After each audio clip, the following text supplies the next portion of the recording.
Hello everybody, and thank you for tuning in to the Liberty Report. With me today is Chris Rossini, our co-host. Chris, welcome to the program. It's great to be with you, Dr. Paul. Very good. We want to visit today with a subject we talk about a lot. We want to talk a little bit about the Federal Reserve. They have not reformed themselves, and they are a cause of a lot of our grief. And there's a little argument going on, which I don't think will amount to much, between the Fed and the Treasury Department. But managers of the economy do get into conflict because they have impossible tasks and they pretend they know stuff they don't know. So we'll probably hear more about that as time goes, because there are no easy answer other than they all agree, well, when you have trouble, you just print a lot of money and you take the interest rates down and everything will be okay. And they keep working on this. But today, Chris, we want to visit about, class warfare that goes on. Class warfare has been around for a long time. Anybody who has more than the other, there's a tendency in human nature for people to be a little bit jealous and sometimes envious enough that they would do anything, even using force and using the government to redistribute wealth. But a little bit of anticipation and looking at rich people, if they have achieved that with honest efforts in producing honest products, we shouldn't be envious and we shouldn't be jealous. That's not what's happening today. The natural tendencies for that has been around, and it's been developing. It's been getting worse. We've made the case on this program that the Fed has a lot to do with that, because managing the money supply tends to benefit some groups at the expense of others. So that's been there, but something going on right now. It's getting much, much worse. This election has caused a lot more turmoil between the classes, and there's more conflict than ever before. And I think that in a way, in some ways, a little bit positive about Trump, because he advertised himself as a populist, and people, in some ways, populistic ideas are good, which means that they appeal to the average person who might be getting a raw deal. So all populism isn't bad, but the details of populism have to be worked out before one makes a decision that populism is good or bad. But that has been going on for a good while. But recently, in these last, it's not even a year now, but about a year ago is when it became very obvious that the correction was there, the stock market was going down, and there had been such a distortion in the inflation of the last 10 years that there had to be a lot of corrections according to market phenomenon. So that was available, it looked like it, and the market had some weak spots in it. Along comes a virus, and the virus introduces another factor. But when you add up the efforts of the Federal Reserve to try to correct the problems they caused themselves, and that's more mischief and more printing of money, and combine that with an attempt to deal with the coronavirus and have that get totally out of control. Not the virus, but the control. But what got out of control is the efforts to solve the problems that seem to have been concocted with the coronavirus. And all these things have always been designed always to help people and to help the people who need medical care. It's everybody's responsibility to deal with the public good. And in this effort, my argument is that they haven't done much good. They make it worse. The more they try to help the average person, and by printing money and come to their rescue and tell people how to live so they don't get a really bad cold, things get out of control. So my argument, Chris, is that that both the Fed and the attempts to monkey around with the coronavirus and deal with that and cause a lot of unnecessary fear and too much intervention with shutdowns has made this much worse. And I think the class warfare is getting worse, and the poorer the country gets, the more divisive they have. But I think we can show, Chris, today, Chris, that there's some people who are doing quite well, and other people, things are getting much worse. And this is not accidental. I think it's understandable when they the leaders of the country and the people who give us our policy, they just don't pay much attention to what it would be like if they had personal liberty and sound money. So that's where we are today, Chris, on where we are on the class warfare. Do you have a comment? Yes, sir. And you made a very good point that when the Fed counterfeits money, the whole purpose is to benefit the few at the expense of everyone else. There's no point in the Fed printing the exact amount of money and handing it out to every single person. There's no benefit to that. The point is that the few will benefit from counterfeiting at the expense of everyone else. So when the Fed prints money to bail out a crony corporation, the corporation fails and you pay for it. When people want something for quote unquote free, the Fed will print money and you will pay for their free stuff. So that's how people benefit at the expense of everyone else. And nobody's going to come to your door and ask for a check saying, hey, people want free healthcare, can give me $1,000. Nobody does that. The Fed doesn't need your permission. They don't care to ask you anything. They just print the money, and the way that you pay is you'll go to the supermarket and you'll notice that a loaf of bread is $5. Your bills are going up, your prices are going up. That's how you pay. The dollars are worth less when they counterfeit money. So that's the purpose, and Dr. Paul said it. It's to benefit the few at the expense of everyone else. And to help make that point, Chris, I have some pictures I want to put up. And this is to show that the activities and the policies that are following right now to so-called fix these problems have only made it worse. And some of it even shocks me on what we'll see in these pictures. I want to start off with a picture, and there it is. It's there's Texas, rich Texas, one of the richest states in the country. People are moving here because we are rich and we have been relatively free compared to others.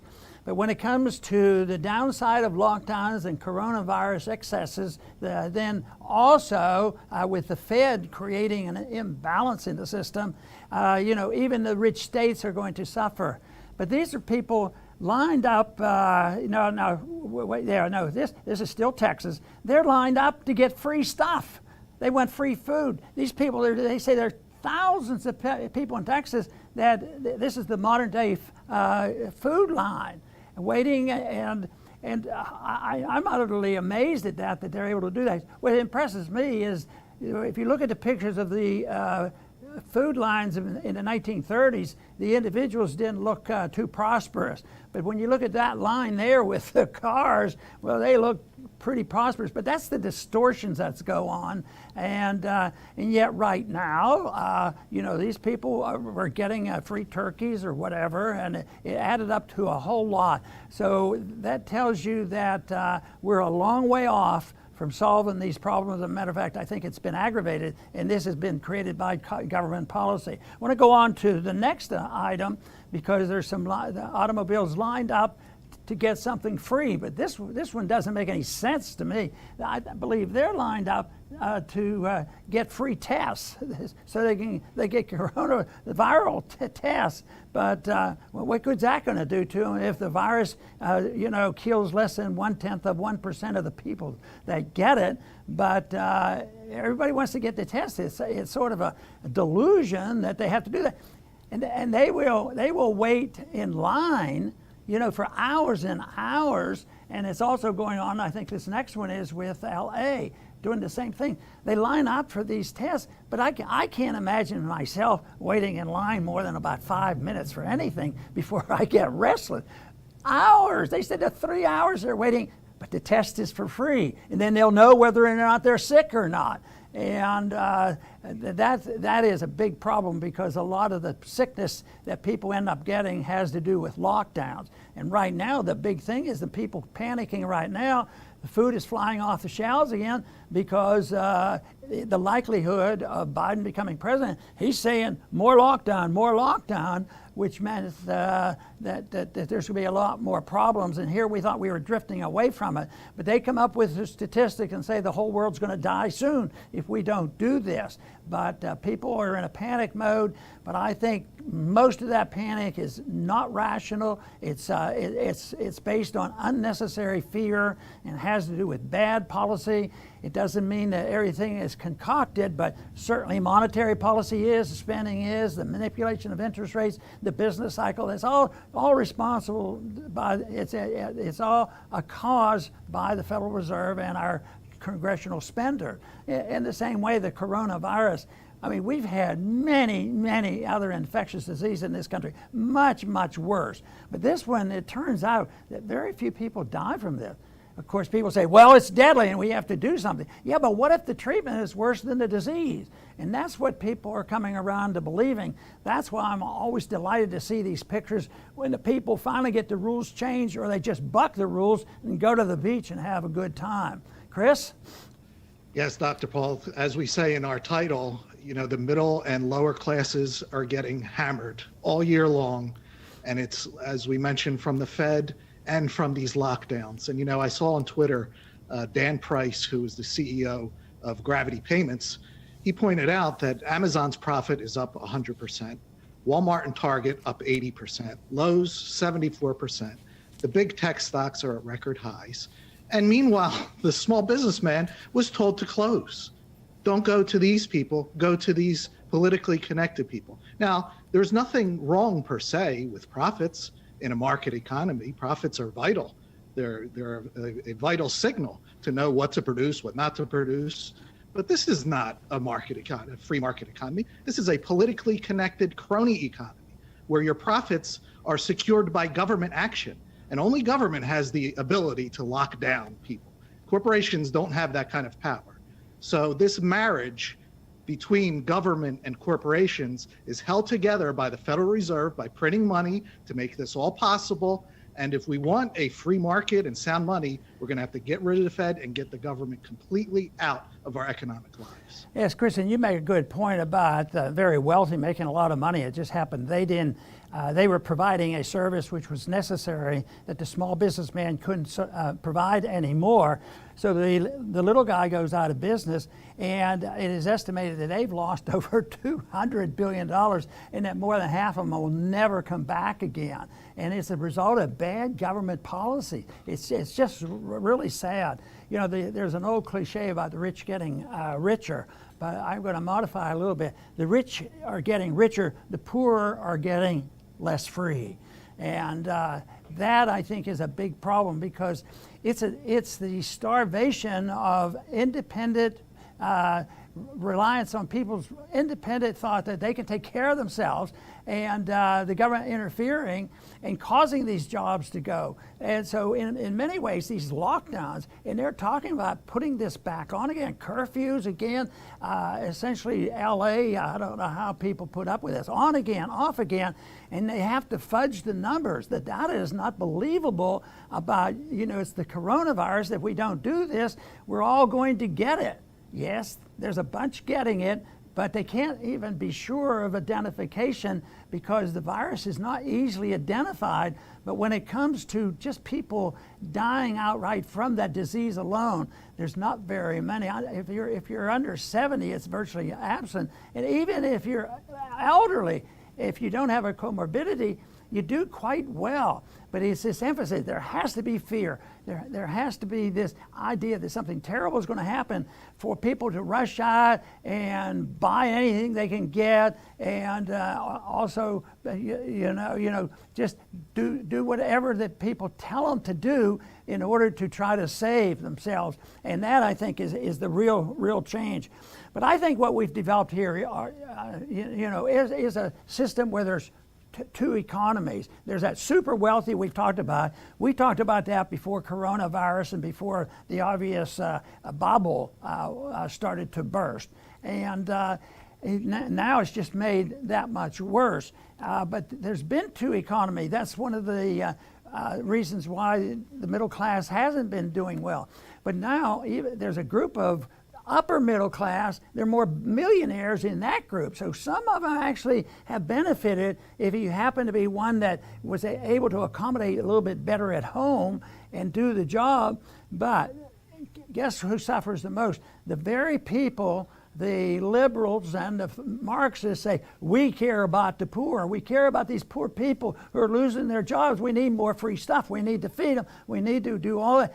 They have been the most hurt in this because, yes, they've been getting some checks in the mail, and that has tided a few over. But believe me, that is just seeds to produce more trouble later on because it's more cash out there, and these people that are barely making it, even if they get a little job back again, their prices are going to be up. And there is inflation out there, and that's going to continue if everybody thinks all we have to do is print more money and believe that the Fed has this magic wand, and it's called the manipulation of the interest rates, and they claim that is the best thing for poor people.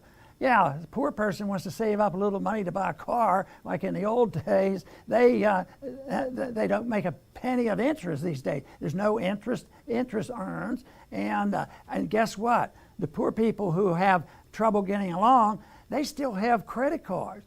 And the credit rates on the credit card rates have essentially not gone down that much, and not at all if you're a risky customer. You know, it's all fictitious. So the Fed, that's their only tool. But if they'd ever think, like I did a year ago, we need to wind this down. We need to sell a few of our assets. We need to shrink the balance sheet. They tried that, and that's when the stock market broke, and they panicked over that. So they don't have any tools left. And then you add on, the only tools they have is distraction. Get the people really, really worried so that they don't have to think about what's going on in the system. Put them in an automobile and let them sit out there in the car and wait for a free test and think that it's going to get better. It isn't. It can't get better unless we have a new emphasis and a new desire to live in a free society. Because what we're putting up with now is a super interventionist society where the bureaucrats and the politicians and the do-gooders telling us how to live our lives, and that is a very dangerous situation. Very good, Dr. Paul. I'm going to finish up. You mentioned the Fed's magic wand, and you're right. Today, inflation is seen as a virtue. It's good to counterfeit. That's bad news for the future, and it's not going to get easier for the Fed, because when inflation is seen as a virtue, everybody wants in on it. You know, we have a government that's $27 trillion in debt. They owe hundreds of trillions of promises they've already made, but you'd never know it when you see all the demands of cancel student loans and $1 trillion Green New Deals, wars and more welfare. Everybody has their pet cause that they want the Fed to print money for. And then the struggle for power gets even more intense, as we can obviously see, how people are willing to do anything to get into power. And the demands only get greater and greater and greater for counterfeiting. There are no limits to human wants. I could sit here for an hour and tell you all the things that I would want, or 2 hours, but we have to pick and choose. We have to economize. The Fed is going to be cornered with overwhelming demands to print money, and it's not going to end well.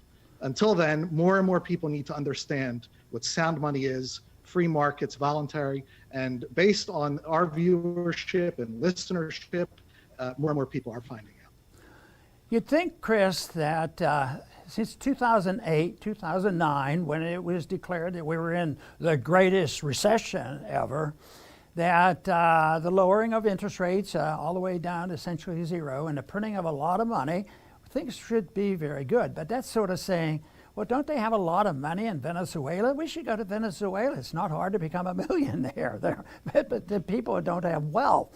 And that's the fallacy here. They just think that the money has something to do with wealth, and only production of wealth is what is beneficial to everybody. But since 2008, the Fed has created $36 trillion. Well, that'd be enough to make everybody pretty darn rich. But yes, there are some people who are trillionaires and hundreds of billion dollars, and it's not to say that they all cheated, but the system cheats the other people. you know, that's it. The ones who are the real cheaters, as far as I'm concerned, who get direct checks from the government when you're in a lobbying group, like in the military-industrial complex, and getting a lot of cash checks, that I think is immoral and shouldn't be done. But a lot of people get rich because it just happens that way because of the mess that the Federal Reserve has created. But in passing out this $36 trillion, you think, well, it paid off all the debt. No, debt is higher than ever before, and that's all they have, and they have to create more. Now, you know, we're talking about two different groups: the very poor and the populace, and others. We want to help that group. And then you also have the very, very rich, and you have some that are migrating from high middle income class into to a millionaire. And guess what? No matter which group you're in, guess what they agree on? Spend more money, and the Fed keep the presses rolling and make the money available to us. There's another dip coming. The dip they're really worrying about is another sharp dip in the stock market and the economy, and that's why they have to distract with this super emergency, why we have to have another national lockdown. And of course, if things continue this way, we may have a president that'll be very sympathetic to that, but it's very, very dangerous. The one thing is our country and so many of our people have lost their effort to be concerned and looking at the important issue, and that is, do you really want to live in a free country? Would you like to be rewarded for what you do? Would you like to be able to get along with people without the government telling us what to do? Would you like to be able to decide whether you can go to the beach without wearing a mask or not? Would you like to know that you can go to a church and not have to sit 20 feet away from your family? Would you like to live in a country that right now they're talking about how much authority does the police have? Are they coming and knocking on our windows and taking people out of our houses because we have too many people? Well, let me tell you, we're going to have a lot of people at our house on Thanksgiving, and nobody seems to be fearful. But over the years, we've always had a consideration. A large family traveling, there's chances of automobile accidents, there's always chance of spreading colds and things like that. But to have this such a place where that's the whole driving force of who makes the decision on taking the risk. That's the problem. That's what life is all about, taking risk. But if you think the politicians who run our Congress and run our presidency, that run the whole organization, people in government, really care or understand what is best for you, it's sort of like the Federal Reserve. Even if you put people who honestly wanted to do the right thing and they did believe in the Keynesian system, no matter how hard they tried, no matter how hard their efforts were, and never took a penny that they didn't earn, it can't work because the system doesn't work. They don't know what the interest rate should be, and the government doesn't know what is best for us. And you know, my emphasis on being involved in public office always from this, why I explained why I didn't want to do too much, because I don't know what other people want to do with their lives. How do I know what other people want to do with their money?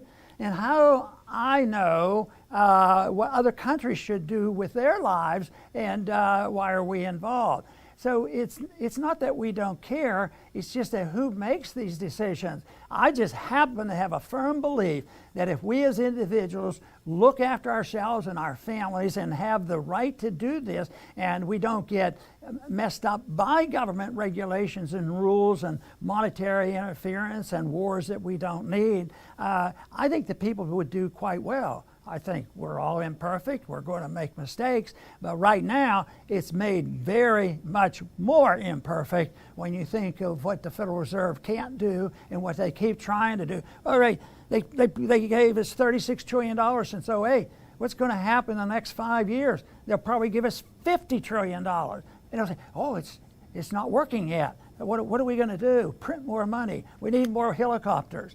Well, anyway, the good news is that the answer to all this is readily available. It's not complicated. It has to do with freedom and liberty and self-reliance. It has to do with the American concept of liberty, that people ought to be able to take care of themselves, and that the record shows that the freer we are, the freer any country is, the more prosperous it is. So I don't think it's complicated. I just think the authoritarians, the people who want to run our lives, they have the upper hand, and we're not standing up to them. So eventually we'll have to stand up to them and say, we want our lives back, we want to be able to take care of ourselves, and we believe we'll be a lot better off than depending on the many individuals in Washington, D.C. and at the Federal Reserve to take care of us.